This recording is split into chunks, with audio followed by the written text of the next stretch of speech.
Isa ka ba sa mga may negosyong naapektuhan o nahirapan noong panahon ni dating Pangulong Rodrigo Roa Duterte? Nalugi ba ang iyong negosyo at tuluyang nagsara? Nakasuhan ka ba, nakulong o napagbintangan sa isang krimen? Naisip mo ba ang kadahilanan kung bakit mo sinapit ang ganitong kapalaran? Simple lang kasi ang aking nakikita at naiisip kung ano nga ba ang punot dulo ng mga pangyayaring ito. Hello everyone, this is Professor Vincent Torre Bongolan. Samahan na naman po ninyo ako sa isang malalim na talakayan mga kaibigan. Kung bago ka lamang sa aking channel, huwag kalilimutang mag-subscribe at ibahagi rin po ninyo ang inyong opinion, ang inyong karanasan tungkol po sa ating pinag-uusapan mga kaibigan. Ikaw ba yung taong involved sa mga masasamang gawain katulad ng pagtutulak at pagbebenta ng droga? Involved ka ba sa mga karahasan gaya ng kidnapping, hold-up, rape, pagnanakaw at iba pang uri ng krimen? Kung opisyal ka ng gobyerno, subalit involved ka sa mga karahasan, krimen at pagnanakaw at iba pang uri ng krimen habang gamit ang iyong posisyon sa gobyerno. Kung oo ang sagot mo, isa ka sa mga naglaylo at nanahimik habang kasagsagan po ng programa ni dating Pangulong Rodrigo Roa Duterte. Hinintay na matapos ang kanyang termino, isa ka sa mga tao o grupo o negosyong umuusig at gumaganti ngayon sa kanya, mga kaibigan. So, bakit ko po nasabi ito? Sino ba naman ang mga ayaw at galit kay Duterte? Siyempre, yung mga taong naapektuhan sa kanyang matapang at tapat na pamumuno. Kung inyong matatandaan mga kaibigan, ay nilabanan ni dating Pangulong Rodrigo Roa Duterte ang paglaganap ng mga illegal na droga. Illegal na sugal na sumisira sa buhay kapalaran ng marami at libu-libong mga Pilipino. Droga. Korupsyon, isa pa po sa mga nilabanan ni dating Pangulong Rodrigo Roa Duterte.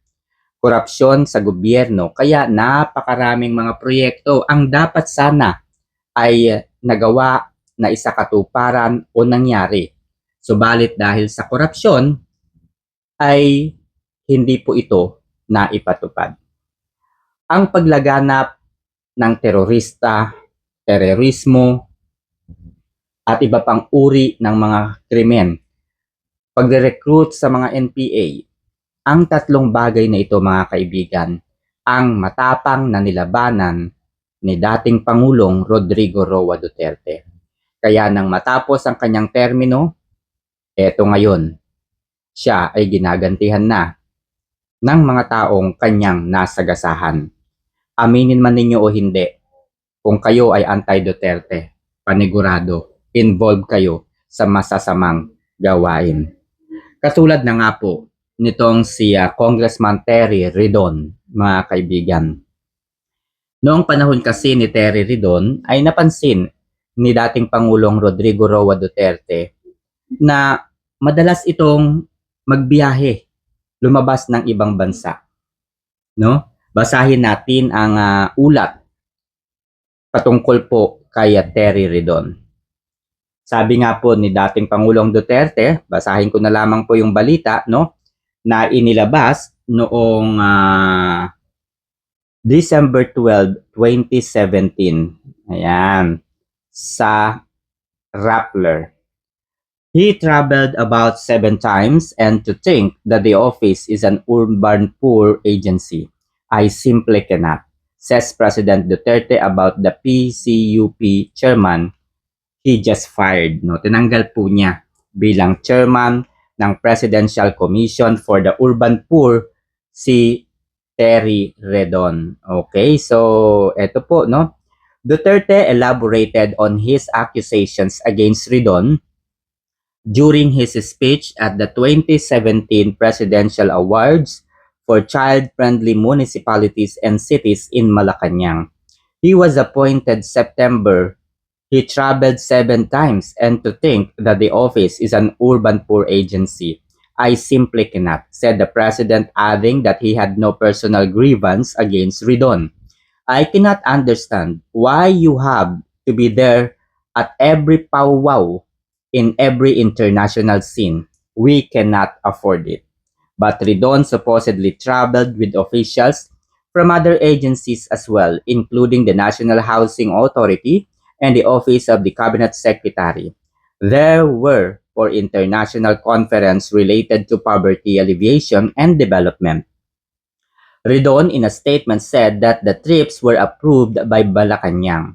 All trips were covered by travel authorities issued by the Office of the President and recommended by the Office of the Cabinet Secretaries involved in international conferences relevant to the urban poor, poverty alleviation, public housing, and climate change, mga kaibigan. So, mga kaibigan, isa lamang po si Ridon sa mga nasagasahan noong panahon ni dating Pangulong Rodrigo Roa Duterte. And no wonder, kaya po ganito po ang kinasapitan ngayon ni dating Pangulong Rodrigo Roa Duterte. So sa totoo lang mga kaibigan, napakaganda, napakalinis at napakapayapa ng naging pamumuno ni dating Pangulong Rodrigo Roa Duterte. Okay, so isa-isahin natin ang ilan sa mga proyekto at programa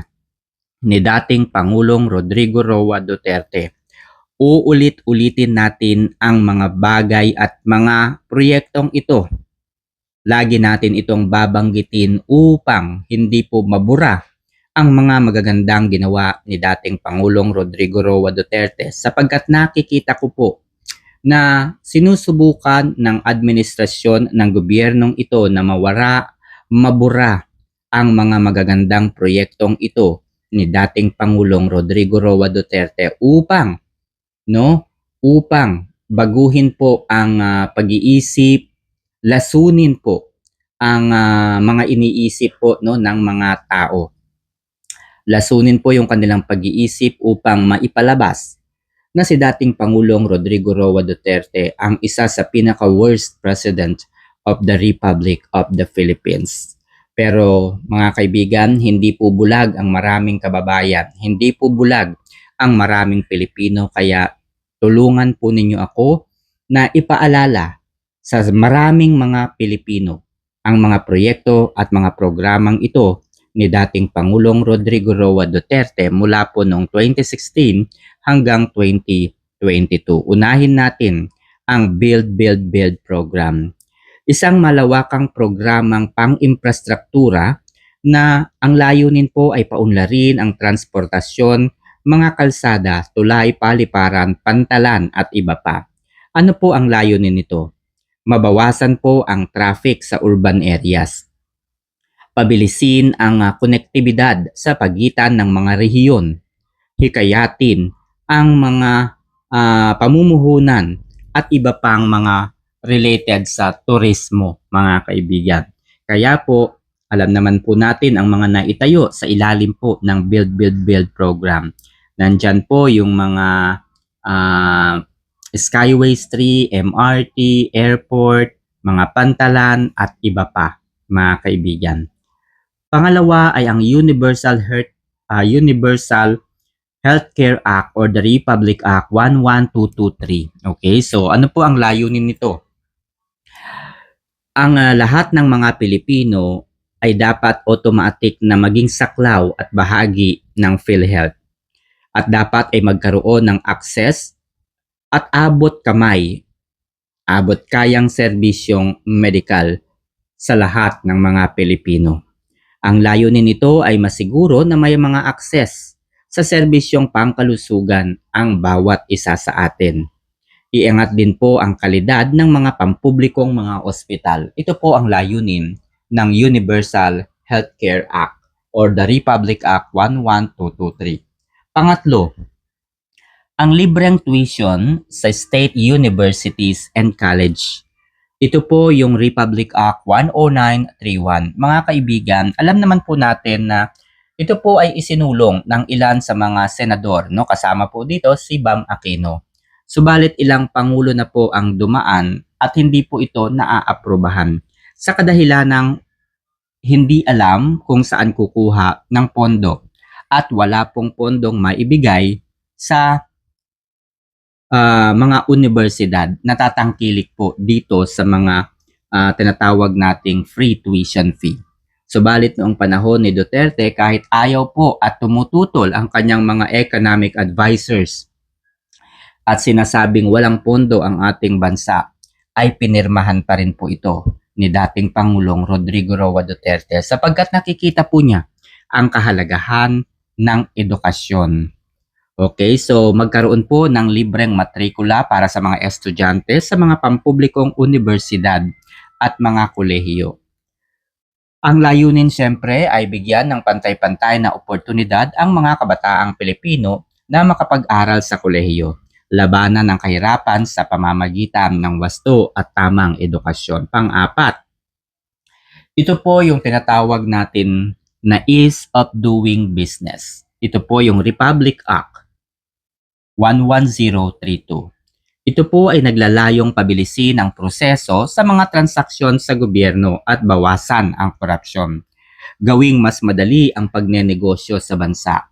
Paigtingin ang transparency sa mga ahensyang pampubliko. Okay, intindihin po ninyo mga kaibigan, kung ikaw ay may negosyo, ang layunin po ng ease of doing business ay mapadali po ang pag-a-apply sa mga kinakailangang requirements, no? Upang ang iyong negosyo ay makapag-umpisa sa lalong madaling panahon. Hindi po binawasan ang requirements, subalit pinabilis ang proseso po nito. Panglima, no, ito po ang war on drugs. Malawakang kampanya laban sa illegal na droga sa pamamagitan ng tulong ng Philippine National Police at ang PDEA, Philippine Drug Enforcement Agency. Ang layunin po ng war on drugs, mga kaibigan, ay sugpuin ang garapal at malawak na bentahan at paggamit ng illegal na droga. Pangalagaan ang kapayapaan at seguridad ng mga komunidad. Kung inyong mapapansin mga kaibigan, napakarami pong krimen ang nangyari na ang dahilan po ay ang pagkalulong sa illegal na droga. Hindi lamang po pagkalulong sa illegal na droga, kundi yung mga taong nagtutulak, yung mga negosyo po nila ay ang droga mismo. Sila mismo ay naglalaban, nagpapatay-patayan po sila. Para nga pong sinasalamin ng Batang Quiapo ang illegal na droga. Panoorin po ninyo yung Batang Quiapo. Ganun po mismo yung nangyayari. Yung mga negosyante na related po sa droga, yung kanyang mga operasyon, ganyan, ay sila mismo ang naglalaban. So, hindi maiwasan magkaroon po ng patayan. Pang-anim po ay ang Bangsamoro Organic Law o yung Republic Act 11054. Ang layunin po nito ay lumikha ng Bangsamoro Autonomous Region in Muslim Mindanao o BARM. Bigyan po ng mas malawak na otonomiya ang mga Muslim Mindanao. Tapusin ang dekadang kaguluhan at magbigay daan po sa kapayapaan at kaunlaran. Kung inyong mapapansin mga kaibigan, ilang pangulo na po ang dumaan. At talaga namang laging naiipit kapag sinabing Mindanao, magulo. Kapag sinabing Mindanao, mga Muslim. Kapag sinabing Mindanao, giyera. Pero nung panahon po ni dating Pangulong Rodrigo Roa Duterte, sa tulong po ng kanyang mga cabinet officials and secretaries, sa katulong din po ang ilan sa mga senador, ay nangyari po ang peace process na tinatawag. Kaya maraming salamat kay Robin Hood Padilla. Dahil malaki po ang naging partisipasyon upang magkaroon po ng usapang pangkapayapaan sa Mindanao. Pang-pito ay ang modernisasyon ng Armed Forces of the Philippines at ang Philippine National Police. Sa ating mga kapulisan, huwag po ninyong kalilimutan ang isang bagay na nagawa ni dating Pangulong Rodrigo Roa Duterte sa inyo, mga men in uniform. AFP at ang PNP. So, ang layunin po nito ay makabili po ng mga bagong kagamitan, mga barko, mga jet, at mga teknolohiya. Maka-adapt po sa mga makabagong teknolohiya. Ang layunin po, siyempre, ay palakasin ang depensa ng ating bansa laban sa internal at external na mga threats. protektahan ang soberanya ng Pilipinas, lalo na sa West Philippine Sea. Pangwalo ay ang tax reform for acceleration and inclusion o yung tinatawag nating train law. Ito po ay pagbabago sa sistema ng buwis para sa mas patas at epesyenteng koleksyon. Bawasan po ang buwis para sa mga low-income earners. Napakaganda po nito mga kaibigan dahil kung mababa po ang iyong sahod at hindi po pumasok doon sa range, ay mababa po yung inyong magiging tax. Samantalang kung ang iyong sahod ay umabot po sa let's say 3 million sa isang taon, doon ka po mas malaki yung makukuhang tax. Kaya apektado po tayo dito noong panahon po ni dating Pangulong Rodrigo Roa Duterte. Sapagkat sumasahod po tayo ng 320,000 per month bilang Senior Data Scientist and Artificial Intelligence Lead for Innovation.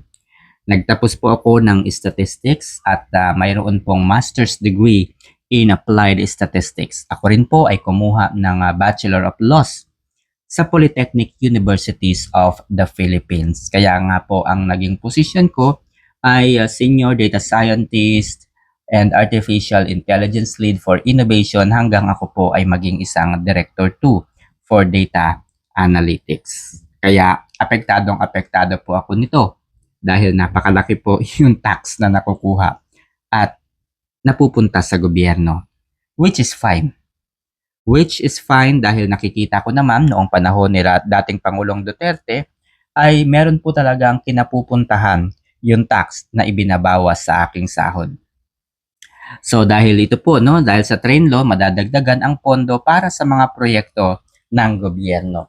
Siyempre, ang pangsyam po ang malasakit centers. Ang malasakit center, ito po yung one-stop shop para sa tulong medikal sa mahihirap sa mga pampublikong ospital. Ang layunin po ay mapadali ang pag-access ng mga mahihirap sa libreng gamutan at assistance mula sa gobyerno. Ako po ay beneficiary ng Malasakit Center. Noong 2024, mga kaibigan, ay namatay po ang aking kapatid, dinala po sa hospital at humingi po ako ng tulong sa Malasakit Center. Pangalawa po, noong November 2024 ay namatay naman po ang aking tatay at humingi rin po ako ng tulong sa Malasakit Center. Noong 2024 din po ay nagkasakit at dinala rin po, nanganib din po ang buhay ng aking tiyuhin at nakahingi rin po kami ng tulong sa Malasakit Center. Hindi lamang po ang aking mga kamag-anak ang naka-benefit ng Malasakit Center, maging ang aking mga kabarangay, kakilala po na nagkaroon po ng problema, dumaan po sa ganitong proseso, yung na ospital. Ayan. So, ibinigay lamang po namin yung aming kahilingan sa Malasakit Center. In fact, tinext lamang po namin.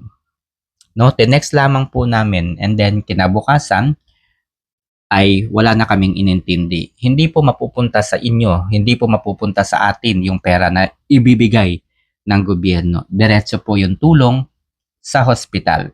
Kaya nga po napakaganda kasi hindi po magkakaroon o wala pong puwang ang korupsyon sapagkat diretso po sa ospital. Kumbaga ospital at Malasakit Center po ang mag-uusap. 'Di ba mga kaibigan, napakaganda. Pang-sampo ay ang COVID-19 Response and Vaccination Program.